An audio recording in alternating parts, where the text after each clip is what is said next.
your English podcast. You know that specific feeling on a Sunday night? That creeping, low-level dread where you look at your calendar for the upcoming week, you look at your list of goals, the gym routine, the promotion you want to chase, that new language you swore you'd learn, and then you look at yourself currently melting into the sofa with a bag of chips, and you just think, no. Absolutely not. Not in this lifetime. Maybe in the next one. Exactly. It's the ultimate human paradox, isn't it? I mean, we have this burning, genuine ambition to be great, to be the person who runs marathons and reads philosophy and speaks fluent French, but we are operating in a body that just really, really wants to do absolutely nothing. It is the central conflict of the modern condition. Right. We are ambitious 21st century brains trapped in energy-conserving Stone Age biology. Our brains want progress, but our bodies want to store fat for the winter. Hello, friends. Welcome back to your English podcast. It is fantastic to have you with us again. And today we're touching on a topic that I think haunts pretty much everyone, regardless of how successful they might look on the outside. Oh, absolutely. We're calling this deep dive The Lazy Person's Guide to Ambition and Achievement. It sounds like a contradiction, doesn't it? Yeah. How can you be ambitious, wanting to conquer the world, while simultaneously possessing a deep spiritual desire to just lie on the couch and stare at the ceiling? I feel seen. I feel attacked and seen at the same time. But seriously, how often do you, listening right now, tell yourself, I'll start tomorrow, but then tomorrow comes and it's just, well, it's today again and the couch is still comfortable. Exactly. And the mission for this conversation isn't to tell you to just try harder. We aren't here to preach about willpower. If willpower was the answer, we'd all be billionaires with six-pack abs. Right. Willpower is like a finite resource. It's a battery. Yeah. We want to discuss how to hack the system. We want to look at how to change mindsets, form habits, and build a lifestyle where your ambition can actually survive, even if your natural tendency is to procrastinate until the sun burns out. We aren't trying to cure the laziness. We're trying to work with it. We want to outsmart it. Yeah. So let's unpack this.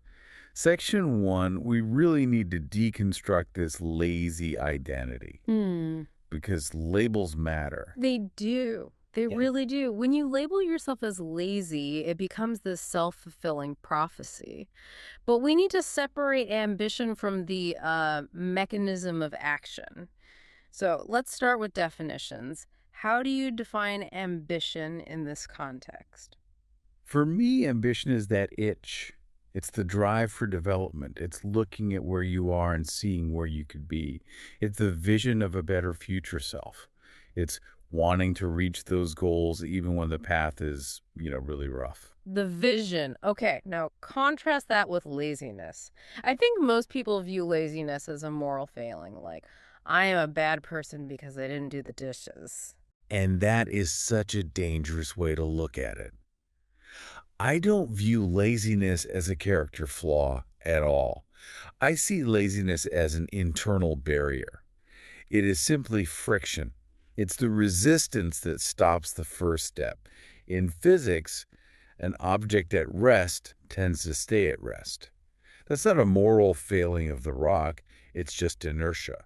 Inertia is a great word for it. It's like trying to push a heavy box across a shag carpet. Right. It's not that you don't want the box to move, it's just heavy.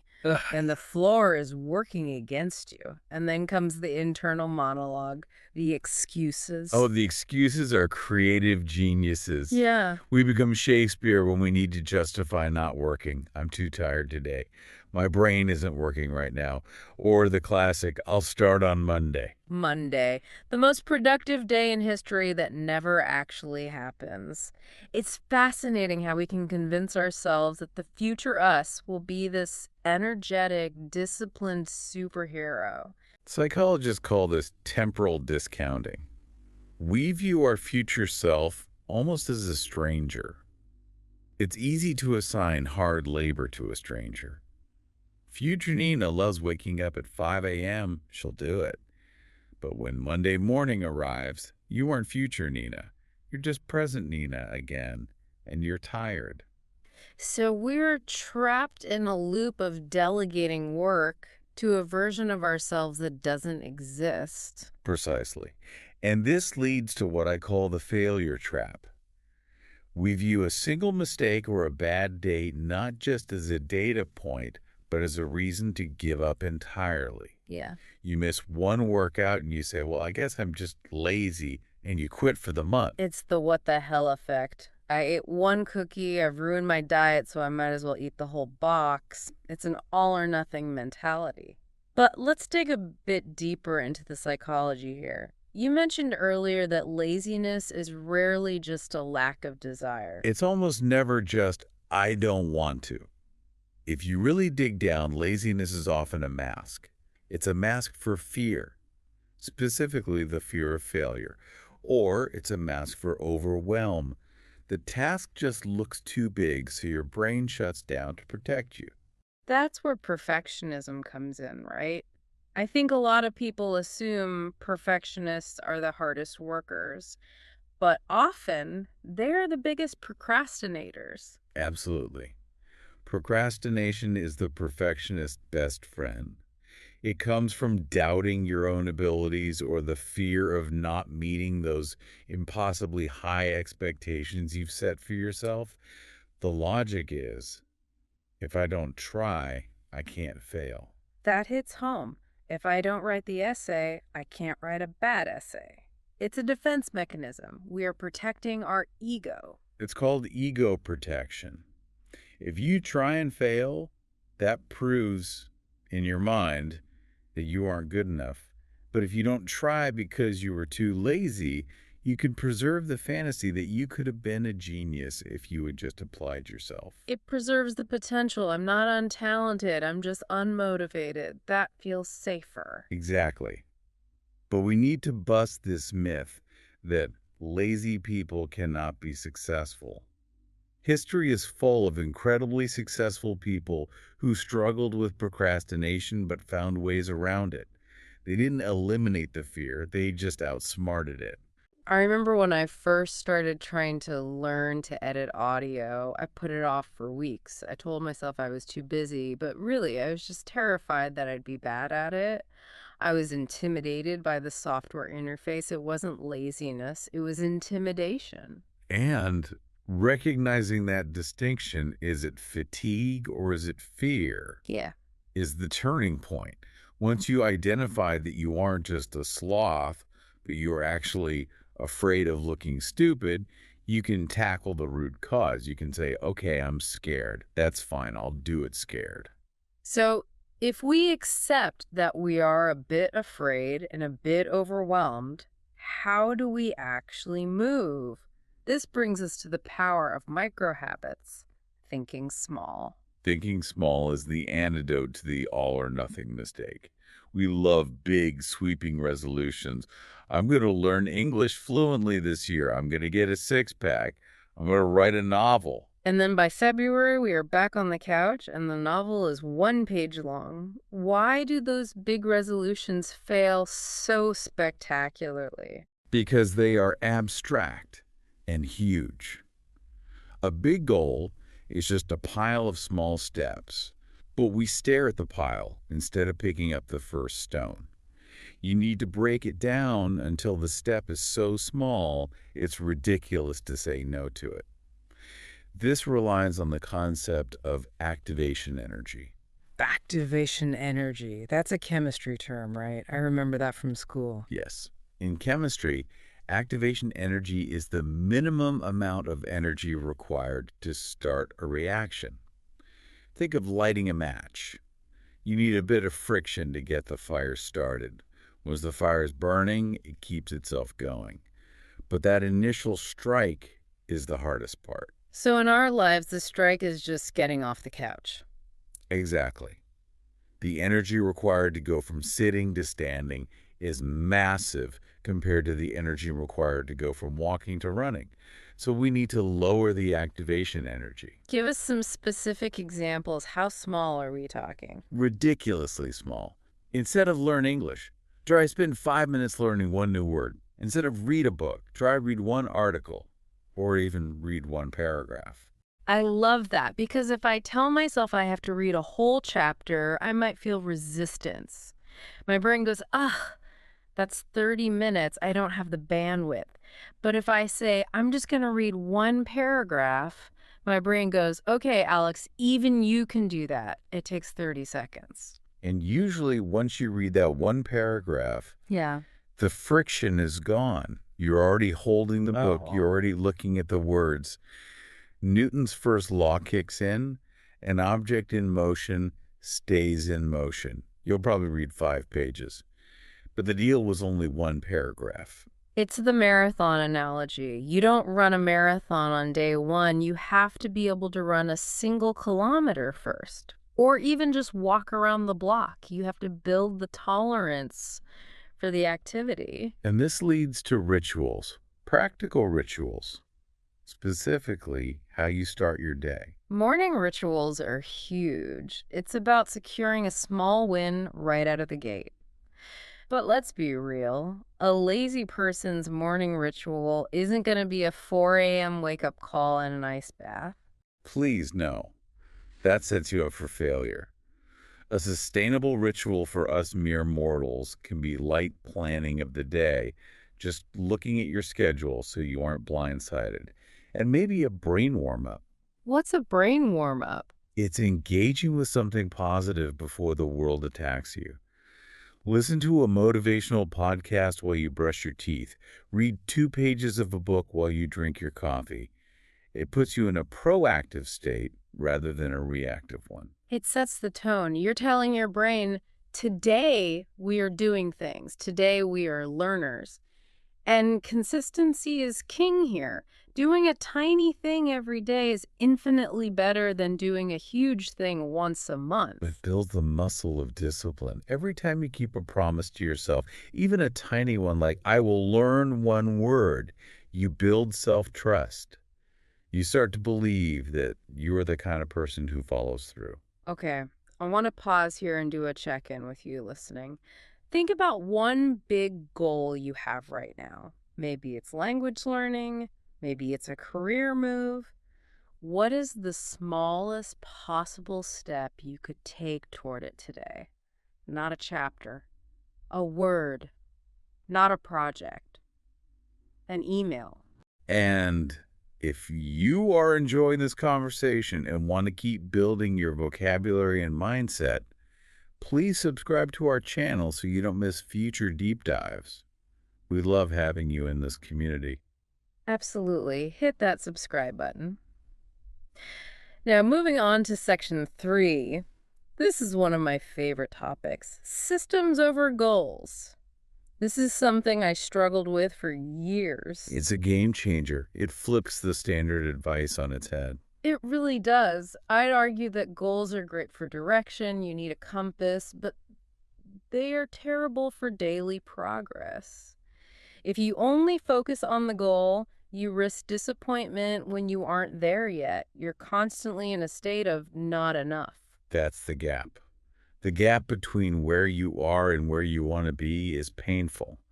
If you stare at the top of the mountain every day, you just feel small. A system, on the other hand, closes that gap.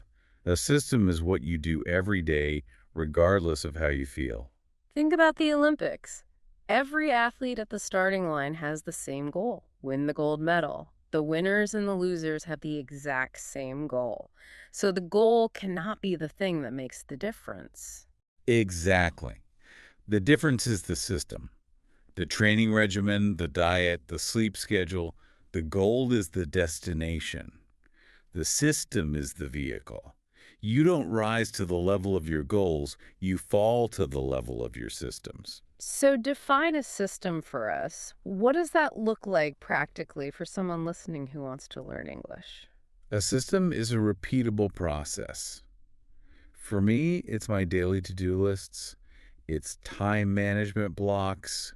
It's phone reminders. It's not, I hope I study today. It's at 9 a.m., my phone buzzes and I study for 20 minutes. The beauty of that is the automation of choice. The biggest enemy of a lazy person, or really any person, is decision fatigue.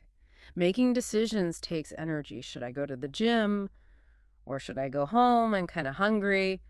That debate drains you. Exactly. A system removes the debate. You don't ask, should I study? The system says it's 9:00 a.m., so you study. You become a robot for your own success. You outsource the willpower to the schedule. I love the idea of being a robot for your own good. It sounds restrictive, but it's actually liberating. You don't have to think. You just execute. And to implement this, you can use the self-development hour concept, scheduling a specific block of time that is non-negotiable. It's like a meeting with your boss. You wouldn't skip a meeting with your boss because you didn't feel like it. You need to treat yourself with that same respect. And another part of the system is the evening review. This is a simple method I've started using. Before bed, write down what you did today, just a quick log, and then set small targets for tomorrow. Why is that evening review so important for you? Because it closes the loop. It lets me see progress, which makes me feel good. And crucially, it primes my brain for the next day. I wake up knowing exactly what the first step is. I don't waste that precious morning energy figuring out what to do. It integrates ambition into the daily route. It becomes automatic. Like brushing your teeth. You don't need motivation to brush your teeth. You just do it. That's where we want to get with our goals. But let's be honest. Sometimes, even with a system, the work is just boring. Conjugating verbs is boring. Filling out spreadsheets is boring. It can be painfully boring. And that brings us to section 4, gamification and making hard things attractive. If the process feels like torture, laziness will win every time. Our brains are wired for immediate gratification. We want the dopamine now. We are hunters and gatherers. We want the berry now, not in 6 months. So you have to find the pleasure in the hard thing. You have to hack your own brain chemistry. I love gamification. Turn it into a game. Set challenges or quests for yourself. If I finish this report, I get plus 10 points. It sounds silly, but it works. Video games are addictive for a reason. They give you clear objectives, immediate feedback, and constant rewards. We need to apply that to our lives. Positive reinforcement is key here. We punish ourselves so much for not doing things. I'm so lazy. I'm so bad. But we rarely reward ourselves for doing them. Right. When you finish a task, do you celebrate? Or do you just move to the next task? Usually just the next task. The reward is just more work. That's a recipe for burnout. You need rewards. Treat yourself to a favorite cup of coffee only after finishing a task. It creates a Pavlovian response. Work equals coffee. Focus equals nice treat. I like that. Or watch a funny video as a reward for 30 minutes of focus. You are coupling a high dopamine activity, the video, with a low dopamine activity, the work. It's called temptation bundling. And I also love the success journal idea. We are so good at remember our failures. We have a negativity bias. Our brains are like Velcro for bad experiences and Teflon for good ones. Oh, yeah. I can remember one mistake I made 5 years ago, but I can't remember what I accomplished yesterday. A success journal flips that. You keep a log not of what you have to do, but of what you have achieved. I wrote 3 emails. I learned 5 words. I walked for 20 minutes. Seeing those tangible results written down, that's a dopamine hit right there. It's a feedback loop. You see progress, you feel good, you want to do more. It proves to you that you are moving forward. It provides evidence. When you feel lazy, you look at the journal and say, actually, look at all the stuff I did last week. I'm capable. So let's do a quick reflection here. Ask yourself, what is a small reward you could give yourself today for completing a task you've been putting off? Maybe it's a piece of chocolate. Maybe it's 5 minutes on TikTok. Whatever floats your boat. And again, if you find these tips helpful for your personal growth, consider subscribing. It really helps us create more content like this for you. Moving on to section 5. We've talked about the internal stuff habits, systems, rewards. Now let's talk about the external, designing your environment. Environment is stronger than willpower. This is a hill I will die on. You can have the strongest will in the world, but if you are sitting in a chaotic, noisy, distracting room, or if you are trying to diet while living in a bakery, you will eventually crumble. If you are sitting in chaos, your mind will feel chaotic. It's hard to be ambitious when you can't find a pen. Exactly. It's about the architecture of choice. You want to design your space so that the good habits are easy and the bad habits are hard. Can you give us some tactics? Start with a clean desk. It sounds basic, but visual clutter competes for your attention. Your brain is constantly processing the mess in the background. Clear it out. And make the cues obvious. Yes. Use a planner that is visible. Put it open on your desk. Use visual cues like motivational posters or progress charts on the wall.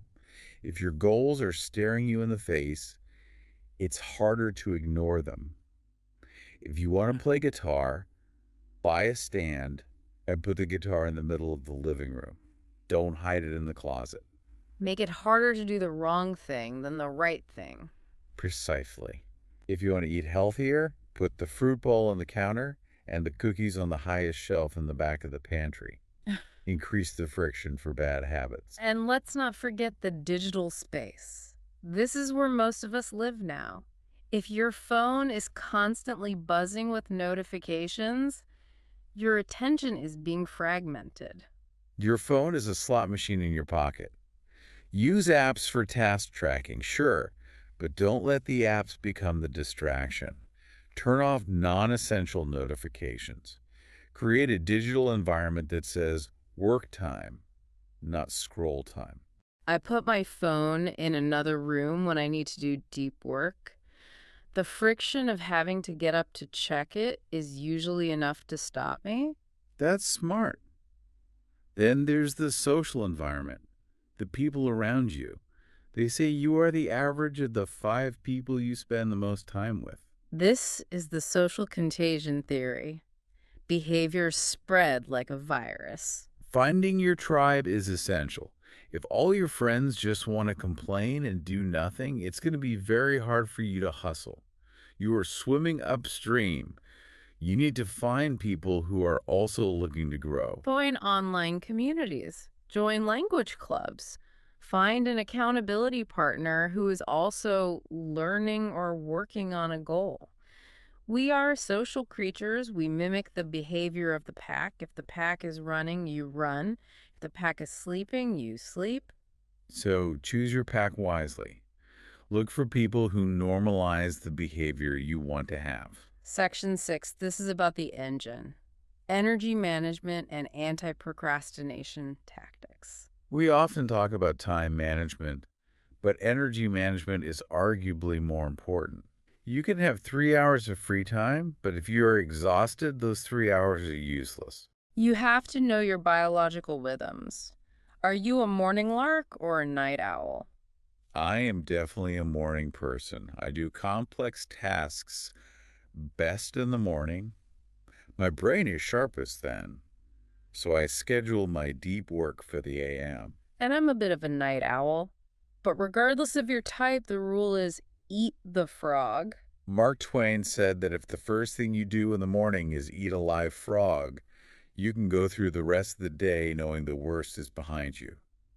Do the hardest mental work when the brain is fresh. If you have to write a difficult report, don't leave it for 4:00 p.m. By 4:00 p.m., your willpower battery is empty.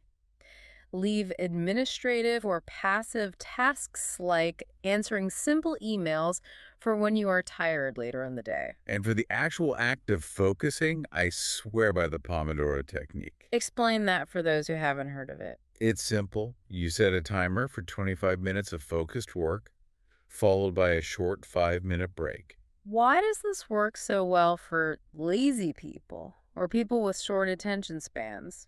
Because 25 minutes doesn't feel scary.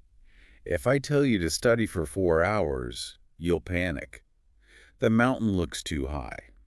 If I tell you to study for 25 minutes, you think, okay, I can do anything for 25 minutes. It lowers the barrier to entry. It quiets the panic monster. And usually, once the timer starts, you get into a flow. But the timer gives you permission to stop, which reduces the anxiety. We also need to touch on decision fatigue again. Planning the day the night before is an energy management tactic. It saves that precious morning energy for doing the work rather than deciding what to do. Routine acts as a safety net. When activities become routine, you don't need motivation to do them. They just happen. But what about when things go wrong? Because they will go wrong. That's resilience. Maintaining a positive attitude even when a day goes off the rails. You oversleep, you miss a deadline, you eat the donut. The instinct is to quit, to just throw the whole day away. Don't quit, just reset. The all-or-nothing mindset says, I ruined the day, so I'll give up. The resilient mindset says, okay, that happened. What's the next right move? What's the next right move? I love that. It's about recovery speed. How fast can you get back on the wagon? It's not about never falling off. It's about how quickly you climb back on. Exactly. Perfection is not the goal. Continuity is. Finally, Section 7, accountability. The power of someone else. It is much harder to let someone else down than to let yourself down. We are oddly okay with breaking promises to ourselves. We do it all the time. I'll diet starting tomorrow. I'll save money. And then we don't, and we forgive ourselves instantly. But we hate looking unreliable to others. It's the social contract. If I tell you I'm going to send you a draft by Friday, I will stay up all night to do it because I don't want you to think I'm flaky. It's vanity in a way. Use your vanity for good. Sharing progress with others' friends, online groups, provides a safety net. It keeps motivation high because you are getting external validation and external pressure. It's a healthy pressure. There are even websites where you pledge money, and if you don't complete your goal, the money goes to a charity you hate. That is extreme accountability. That is hardcore. But for most of us, just having a study buddy is enough. Did you do the reading? No. Okay, let's do it now. So let's recap this lazy ambition framework. It's a recipe for success for the energy efficient among us. Step 1. Start with tiny steps. Micro habits. Don't try to move the mountain, just pick up a rock. Lower the activation energy. Step 2. Build a system. Don't rely on willpower. Willpower is a battery that runs out. Systems are the power grid. Step 3. Make it fun. Gamification. Rewards. Hack your dopamine. Step 4. Fix your environment. Clean your desk. Curate your digital space. Find your tribe. Make the right choice the easy choice. And step 5. Automate the process. Make the choices beforehand so you don't have to think in the moment. Be a robot for your success. It sounds so doable when you break it down like that. It really does. It stops being this mystical discipline trait that some people are born with, and it becomes an engineering problem. It is doable. That's the point. You don't have to change your personality. You don't have to become a different person. You just have to change your strategy. You can still be you, just a version of you that gets things done. So here's our final provocative thought for you to chew on. I challenge you Don't wait for the perfect feeling to start. We always think motivation leads to action. I'll do it when I feel motivated. But it's actually the reverse. Action creates motivation. You start working, and then the motivation comes. The appetite comes with eating. That's so true. So plan your first small step right now. As soon as this deep dive ends, set a reminder on your phone. Move forward. Just an inch. Just an inch is enough. We want to thank you for spending your time with us today. We know you could have been doing a million other things or doing nothing at all, but you chose to learn with us. Yes, thank you.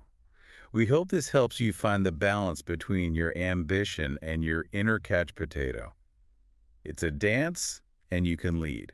Don't forget to subscribe, like, and share your successes with us. We want to hear about those micro habits. See you next time. Thank you so much for listening to your English podcast today. See you next time.